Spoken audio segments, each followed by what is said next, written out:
বাসর রাতে স্বামীর লুকিয়ে রাখা হালুয়া আচার ভেবে খেয়ে ফেলে স্ত্রী, যার ফলে সে কন্ট্রোলের বাইরে।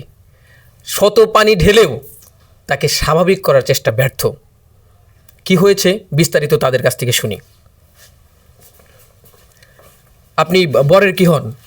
বাবা, আসলে ঘটনাটা কি ঘটেছে? ঘটনাটা তো মধ্যরাতের ব্যাপার।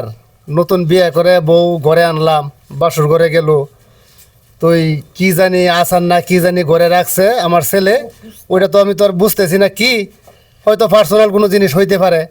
এইটা নাকি বৌমায় খায়া ফেলাইছে। খায়া তো বউয়ের মাথা হয়ে গেছে গরম, এখন পানি ফুনি ডাললেও মাথা ঠান্ডা করা যাইতেছে না। আচ্ছা, আপনি তো ছেলের মা, হ্যাঁ? জি। কি হয়েছে আপনি কিছু জানেন? এই যে আইতে না আইতে কনে কি নুকায় রাখছে আমার পোলা, কি জানো নুকায় রাখছে, এটা খায়া উনা দেখেন না কি অবস্থা। মানুষের সামনে কোনো লজ্জা শরম আছে? কেমনে আমার পোলাদের টানতাছে। ও আচ্ছা, নতুন বউকে একটা কথা জিজ্ঞেস করি। আমরা এখানে কথা বলতেছি, আপনি আপনার স্বামীকে এরকম টানাটানি করতেছেন কেন? কি হয়েছে আসলে বলুন তো। আসলে ভাই, আমার নতুন বিয়ে হয়েছে, আমি ছোটকাল থেকে আচার প্রেমী। তো হয়েছে কি, উনি হালুয়া না কি যেন রাখছে আমি জানি না, আমি ভাবছি আচার, ওটা খেয়ে ফেলছে। এরপর থেকে শুধু ওনাকে বলতেছে চলো যাই চলো যাই। দেখেন না, নতুন বিয়ে করছে, এখানে এত মানুষের, আপনার রুমে যান না। আচ্ছা, আপনি একটু থামুন। আসলে ঘটনাটা একটু অন্যরকমই ঘটেছে। আমরা অবশ্যই বুঝতে পারছি বিষয়টা কি। তো যাই হোক, এবার বর যার জন্য এই কাণ্ডটা ঘটেছে, আপনাকে কিছু জিজ্ঞেস করি। আপনি বলুন কি হয়েছে। আমাকে আর কিছু জিজ্ঞেস করেন না ভাই, এ তো খাই বেরাইছে, আমার খাই বেরাইছে ভাই, আমার খেয়াল এই বউ আমি রাখবো না ভাই, এই বউ রাখলে আমার জীবন একবারে শেষ হয়ে যাবে ভাই। ভাই দেখেন ভাই, আমার শরীরের অবস্থা দেখছেন ভাই, আমার বডিটা কিন্তু শেষের বডি। আমি সামান্য একটু হালুয়া রাখছি, যে বাসর করে আগে মানে ঢোকার আগে আমি হালুয়াটা খাবো।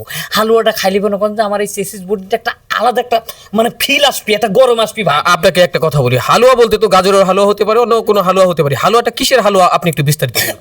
ভাই হালুয়াটা তো সে হালুয়া না, বোঝেন না এই বিষয়টা। আমি শারীরিকভাবে একটু দুর্বল, সবল করার জন্য আমাকে এক কবিরাজ এই হালুয়াটা দিছে, যে এই হালুয়াটা খাইলে তোর ভিতরে একটা মনোবল আসবে ভাই। এই হালুয়াটা আমি সামলা রাখছি ভাই, হেডাও বাইর করিয়া এর নাকের ভিতর এত মনে করেন পিঁপড়ের মতো মনে করেন যে শুয়ে এই হালুয়াটা খায় ফেলাইছে ভাই। হালুয়াটা খায় তো ভাই আমার যে কাম আমার শরীর গড়বে ভাই, হে কাম তো হে শরীরে গড়ে ফেলাইছে ভাই। এই বউ আমি রাখবো না ভাই, আমি সবার কাছে মাপ চাই, আমি ইডলি ভাত খাবো না ভাই, আমার জীবনটা শেষ হয়ে যাবে।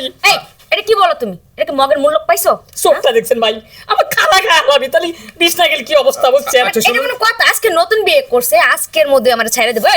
এটা কেমন কথা? চলো ভাই, আপনারা জানতো আজকে নতুন বিয়ে হয়েছে আমাদের, আজকে একান্ত সময় আমাদের। এই মা, আপনি জানতো বিয়ের ঘন্টা। আচ্ছা, আমার আপনি একটু থামুন। এখন ভুল করে বউ আচার খেয়ে ফেলেছে, মানে আপনার হালুয়া খেয়ে ফেলেছে। এখন এর জন্য তো আপনি বউ রাখবেন না, এটা বলা ঠিক না। শুরুতে যখন ভুল হয়েছে, এই ভুল সারা জীবনই ঘটবে ভাই। আমি এখন তার সাথে যাবো কিভাবে? দেখেন আমাকে কিভাবে টাইমতেছে ভাই, মানে আমি গরু হয়েছি, কুরবানির গরু, এইভাবে আমার টাইমতেছে ভাই। আমি তোর কাছে মাপ চাই, আমি তোকে সংসার খাবলে তোর পায়ে ধরে করছে, আমি তোর কাছে তুই আমাকে ছেড়ে দে ভাই। পাগল হইছো? এই মানুষগুলোর সামনে কি এগুলা কি করতেছ? আমি তোমার বউ হই না? ঠিক লজ্জা শরম বেচা খাইছাস? হ্যাঁ, কি একটা অবস্থা! মাসুরাতে চিল্লাচিল্লি করে পাড়া প্রতিবেশী কইবাটা কি? ভাই, আচ্ছা, ওগুলো নিয়ে বার হন, আমি আমার স্বামীকে ঠান্ডা করতে। হ্যাঁ, আমরা নিয়ে যাচ্ছি। যান বিদায় হন। কি নোংরা নোংরা কথা বলে আমার শুনুন। সামনেই বলতেছে আমরা যাই, আমার পোলাকে ঠান্ডা করতে। আমরা আসলে যা বোঝার তা বুঝে ফেলেছি। বিষয়টা হচ্ছে, আপনারা যে ভিডিওটি দেখলেন, এটা কিন্তু সত্যিকারের ঘটনা নয়, এটি হচ্ছে আমাদের বানানো বিনোদনের জন্য তৈরি করা। তো আপনাদের কাছে শেষে একটা কথা বলি, যে যাই কিছু খান না কেন, ভালো করে একটু দেখে শুনে বুঝে তারপর খান। আবার এরকম উল্টাপাল্টা খেয়ে নিজে কন্ট্রোলের বাইরে যাওয়ার দরকার নেই। তো আপনারা ভালো থাকুন, সুস্থ থাকুন, সুন্দর থাকুন, এই প্রত্যাশায় বিদায় নিই। আসসালামু আলাইকুম।